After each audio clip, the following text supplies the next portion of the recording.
Olá! Hoje nosso assunto é bem interessante. Nós vamos falar de intertextualidade. Um nome grande, né? Mas é interessante porque todos os textos perpassam pelos outros textos. Raramente nós temos um texto que ele é novo, totalmente novo. Para escrever, para produzir alguns textos, nós sempre tomamos por base outros textos. E hoje nós vamos então conversar aqui com questões que mostrem essa intertextualidade, esta relação que os textos têm um com o outro, essa relação de passar por outros textos. Então nós podemos dizer que um texto está sempre passeando por outros textos. Então vamos lá. Nessa questão nós vamos ter dois textos.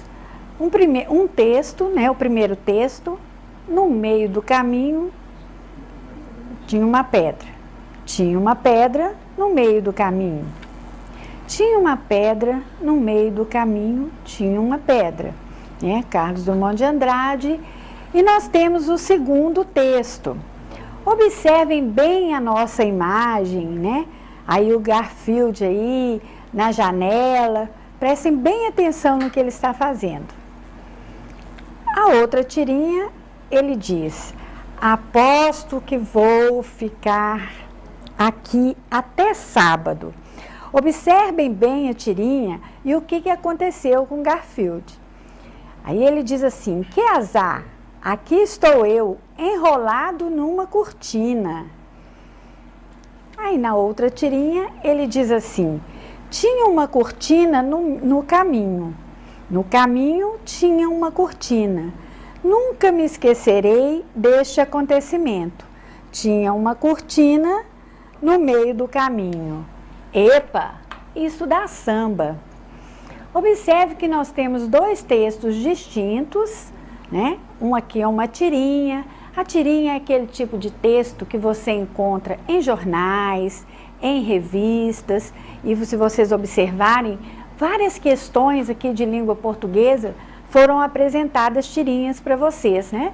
Então é bom que vocês leiam nas revistas, busquem ler, entender as tirinhas para que vocês possam fazer boas provas.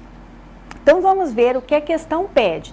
Vocês viram, nós temos dois textos, um poema, um do gênero poema e um história em quadrinho, né? Então vamos lá. A comparação entre os recursos expressivos que constituem os dois textos revela que, letra A, o texto 1 perde suas características de gênero poético ao ser vulgarizado por histórias em quadrinho. Alternativa B, o texto 2 pertence ao gênero literário porque as escolhas linguísticas o tornam uma réplica do texto 1.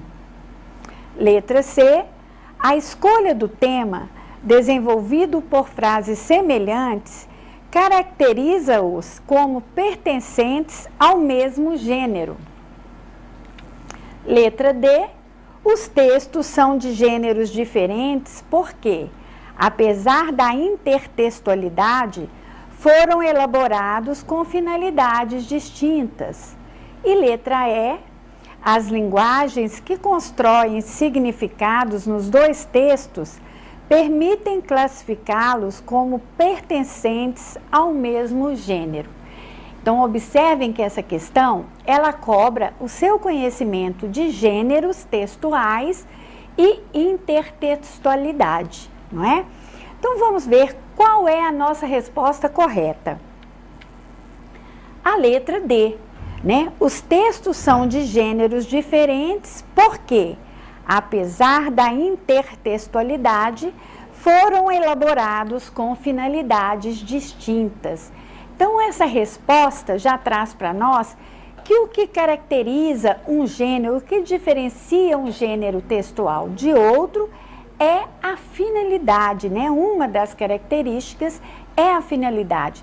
Para que eu escrevi esse texto? Qual a função social desse texto? Bom, então a nossa resposta correta é a letra D. Um texto passeou no outro, Garfield copiou, né, vamos dizer assim, a ideia de Carlos Drummond, quando ele disse que no meio do caminho tinha uma pedra, ele fez, né, aqui uma paráfrase, no meio do caminho tinha uma cortina, né, ele trouxe algo de um texto anterior, mas modificou esse texto, e a função do texto, né, da história em quadrinho, é um texto de humor, de fazer as pessoas rirem, né? Então ele tem toda outra característica do poema. Além de que todo texto literário, que é também o caso do nosso poema, ele tem um trabalho diferenciado com a linguagem, né?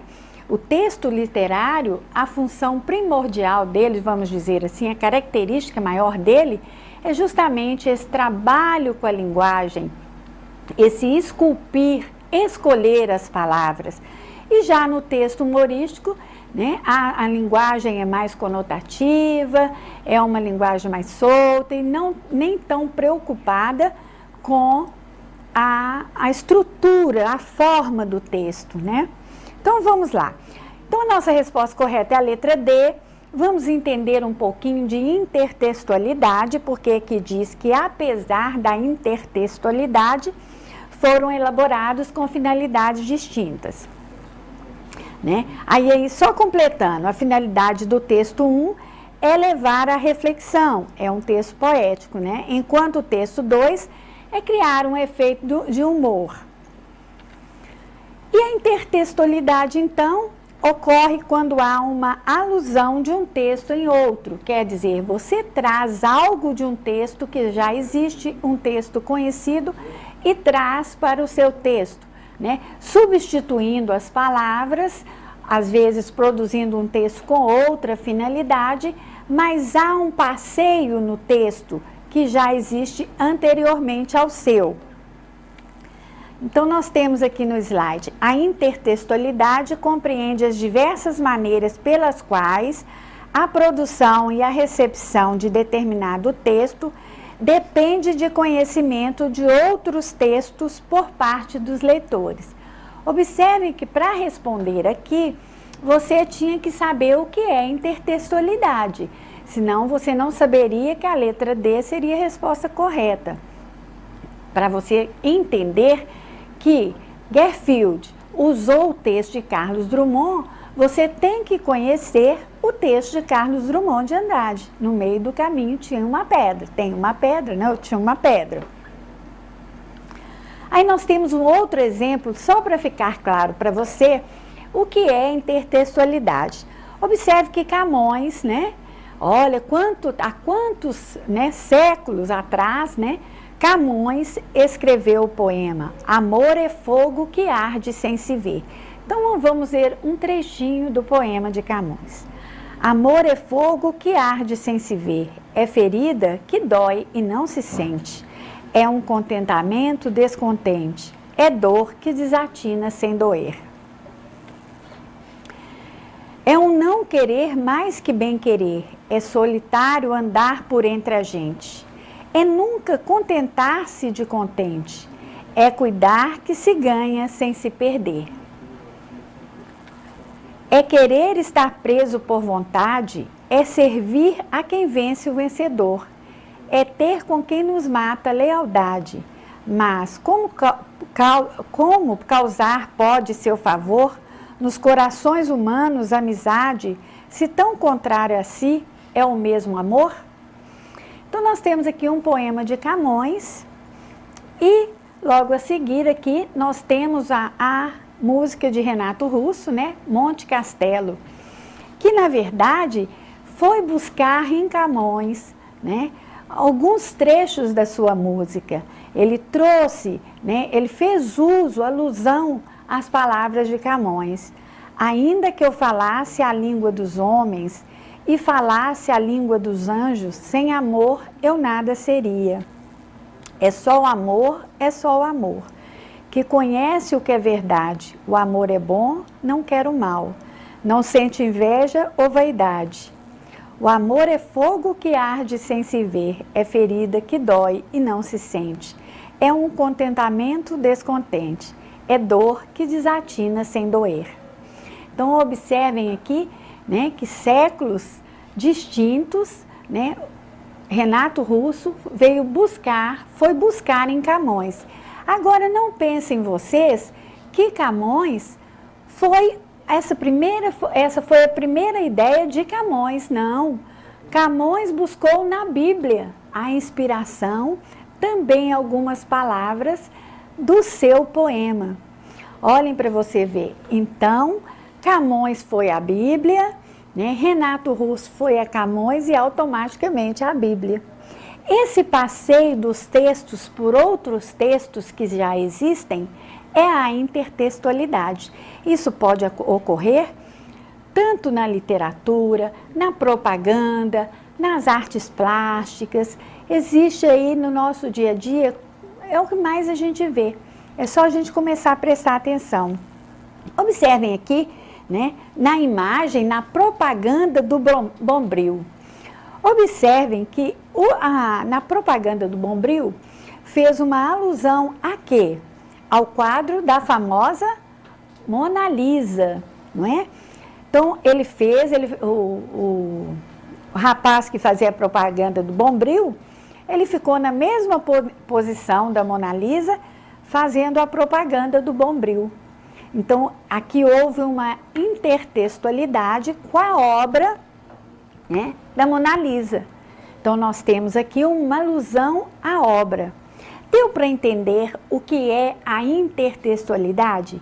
E geralmente nós estamos sempre escrevendo, fazendo alusões a outras obras que já existem, né? Então, a intertextualidade é essa relação que os textos têm entre si, né? De visitar um outro texto, de trazer a ideia, as palavras de um outro texto, certo? Então, vamos caminhando aqui. Aí nós vamos explicar para você por que não pode ser a alternativa A. O texto 1 perde suas características de gênero poético ao ser vulgarizado por histórias em quadrinhos. Primeiro, né, uma história em quadrinho não significa que é um texto vulgar, né? Olha a palavra pesada, vulgarizado. Segundo, porque as características dos textos poéticos estão lá. Há uma escolha das palavras, há toda a estrutura em verso, né? O poema lá em verso, em estrofes. Essas características ele não perdeu, né? Não interferiu em nada o autor da tirinha utilizar, né? Fazer remeter ao texto de Drummond quando ele diz no meio do caminho tinha uma cortina. Não interferiu nas características do gênero textual do poema. Então, eu coloquei aqui para vocês. Texto 1 é do gênero literário poético, pois a linguagem não é precisa, né? Uma linguagem prazerosa, e a finalidade é estética. O fato da história em quadrinho utilizar a ideia, né, do texto não modificou o gênero desse texto e nem as características. Letra B. Por que não pode ser a letra B? A letra B afirma que o texto 2 pertence ao gênero literário, porque as escolhas linguísticas o tornam uma réplica do texto 1. Olha, ele não é uma réplica do texto 1. Por que uma réplica?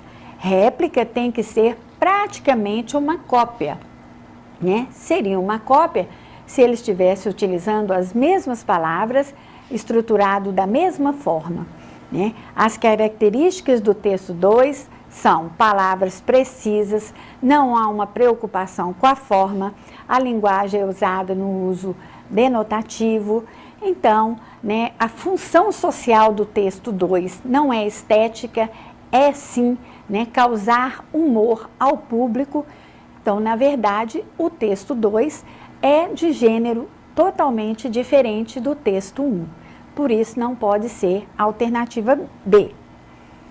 E a alternativa C? Por que não pode ser? A escolha do tema, desenvolvido por frases semelhantes, caracteriza-os como pertencentes ao mesmo gênero. Aí eu coloquei a explicação para vocês aqui. Os textos têm características distintas. O texto 1 tem a finalidade estética e o texto 2 tem a finalidade de criar efeitos de humor.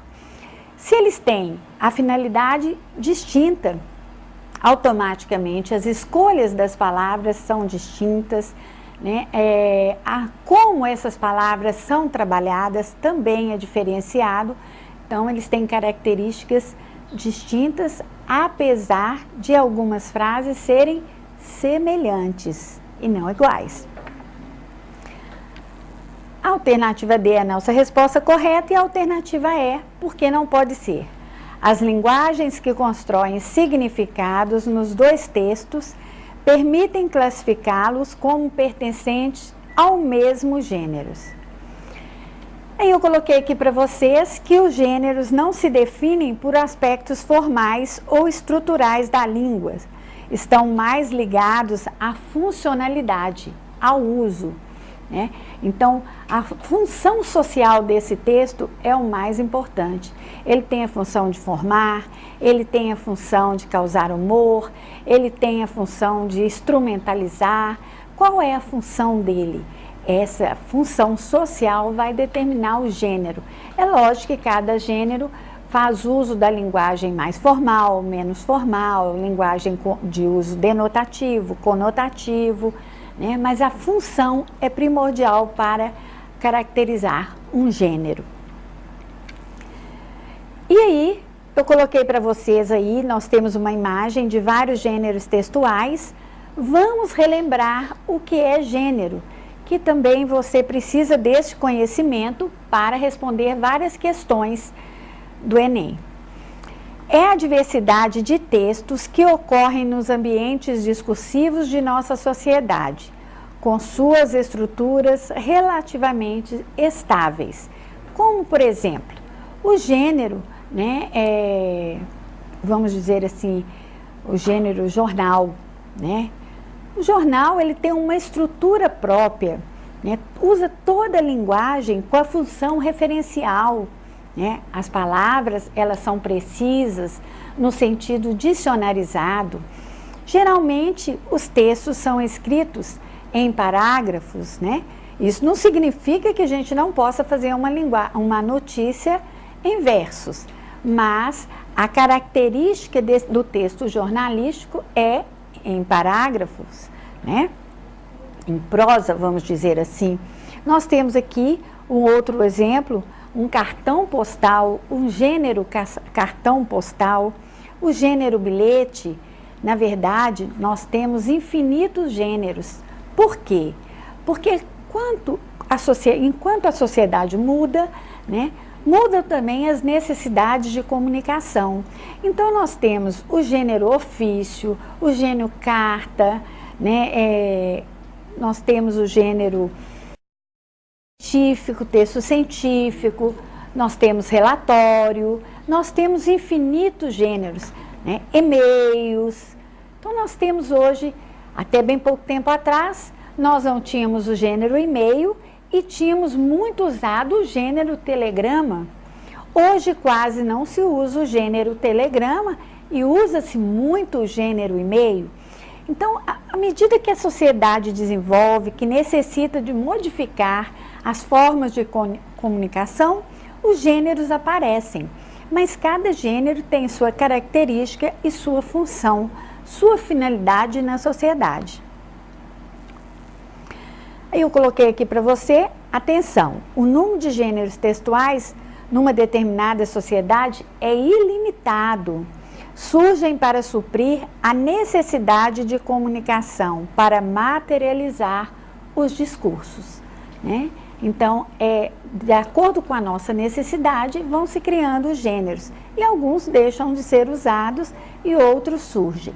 Mas cada um tem suas características, certo? Então, não é o fato de eu utilizar, né, fazer uma alusão a outro texto que eu estou usando o mesmo gênero textual. Vamos a uma outra questão? José Dias precisa sair de sua casa e chegar até o trabalho, conforme mostra o quadro 1. Ele vai de ônibus e pega 3 linhas. Primeiro, de sua casa até o terminal de integração entre a Zona Norte e a Zona Sul. Segundo, desse terminal até outro entre a Zona Central e Sul. Terceiro, deste último terminal da Zona Central até onde trabalha. Sabe-se que há uma correspondência numérica, nominal e cromática das linhas que José toma, conforme o quadro. Zona Norte é o que ele pega na casa dele, né? Zona Central, ele vai de casa até o centro. E Zona Sul é onde ele trabalha, então ele pega um outro ônibus do centro até o seu trabalho. A linha 100 ela é linha 100, de número 100, que é a circular da Zona Sul, e ela é também amarela. A linha 101, circular da Zona Central, e ela também é chamada de linha vermelha. A linha 102, circular Zona Norte, que é chamada de linha azul. Observe que isso é uma questão de atenção, né? A resposta já está para nós. O que é necessário é ler o texto e prestar atenção o que as alternativas colocam para gente na questão. Então vamos lá. José Dias deverá então tomar a seguinte sequência de linhas de ônibus para ir de casa ao trabalho. Letra A, linha 102, circular Zona Central, linha vermelha. Letra B, linha azul, linha 101, circular Zona Norte. Letra C, circular Zona Norte, linha vermelha, linha 100. Letra D, linha 100, circular Zona Central, linha azul. Letra E, linha amarela, linha 102, circular Zona Sul. Lembrando que ele sai do norte, vai para o centro e do centro ele vai para o sul. Aqui nós queremos o percurso de casa para o centro, de centro para o trabalho. Resposta correta, a letra C, circular Zona Norte, que ele sai de casa na Zona Norte, né? A linha vermelha, que a linha vermelha não é a mesma da circular Zona Central, e linha 100, que é o mesmo do circular Zona Sul, certo? Essa é a alternativa. Por que não pode ser a letra A?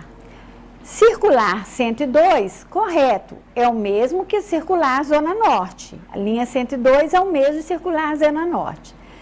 Circular Zona Central, também correto. Mas quando no final lá da alternativa, nossa terceira opção lá é linha vermelha, a linha vermelha é circular Zona Central. Então, ele não pode ter saído do centro e ficado no próprio centro, correto? Então, a letra A não pode ser. Letra B, linha azul, linha 101, circular Zona Norte. Olha, já o circular Zona Norte, a gente já sabe que está errado, porque a Zona Norte é onde ele mora. O trabalho é a Zona Sul. Então, o último, aqui a nossa sequência, nosso último da sequência teria que ser ou circular Zona Sul ou o numeral da Zona Sul, não é? Então, linha azul, correto, a azul é a Zona Norte, 101, correto, que é o número do circular central, mas circular Zona Norte, por último, errado. Teria que ser o circular Zona Sul. Alternativa D, por que está errado? Linha 100, Zona Sul. Olha, ele não sai da Zona Sul, ele sai da Zona Norte, vai para a Zona Central, só você prestar atenção, vai para a Zona Central, da Zona Central para a Zona Sul. Circular a Zona Central, correto, mas a linha 100 está errado, essa alternativa já não serve, porque ele pede a sequência, né, correta, sequência, quem vem primeiro, o segundo e o terceiro, primeiro norte, meio central, sul, por último. E a alternativa é a linha amarela, né?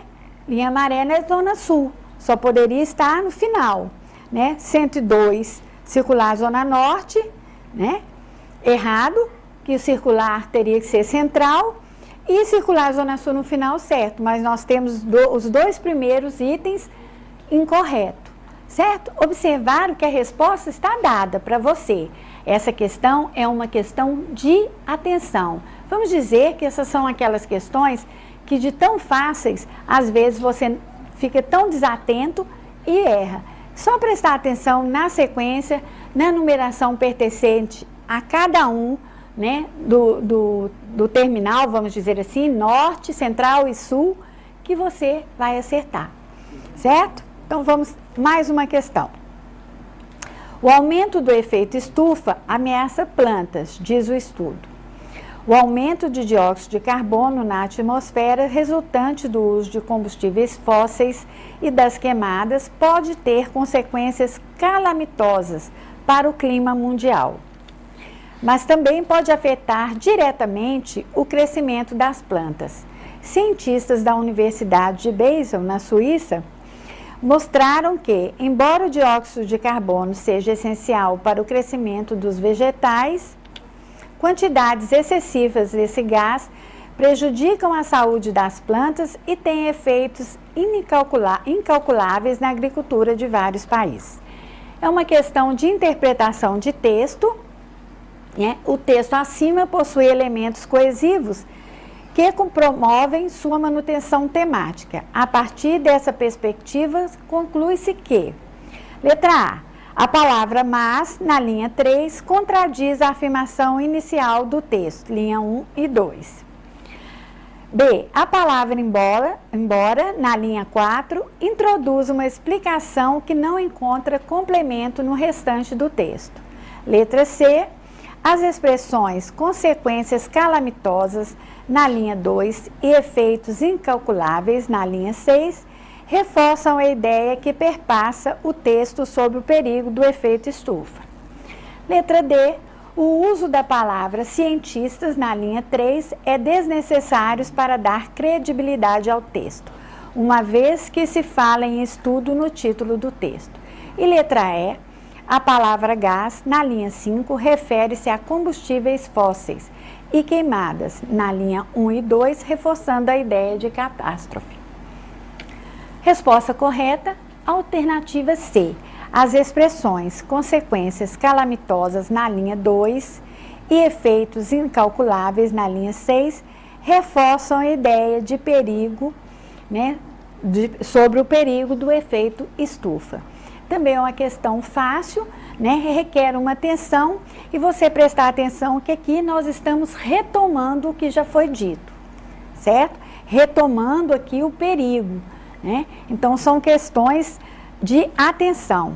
A letra A não pode ser, porque o mais aqui tem o sentido de adição, mas também é como se eu estivesse utilizando a conjunção e, né? A palavra mais, a expressão mais também aqui é como se eu estivesse usando o i. Então, ela não contradiz. A palavra embora, na linha 4, introduz uma explicação que não encontra complemento no restante do texto. Mostrar o quê? Embora o dióxido, ao contrário, tem sim, né, o complemento do texto, certo? Nós vamos ficando por aqui. Não esqueçam de acessar o site www.acerteosponteiros.com.br para rever a nossa aula. Até a próxima aula!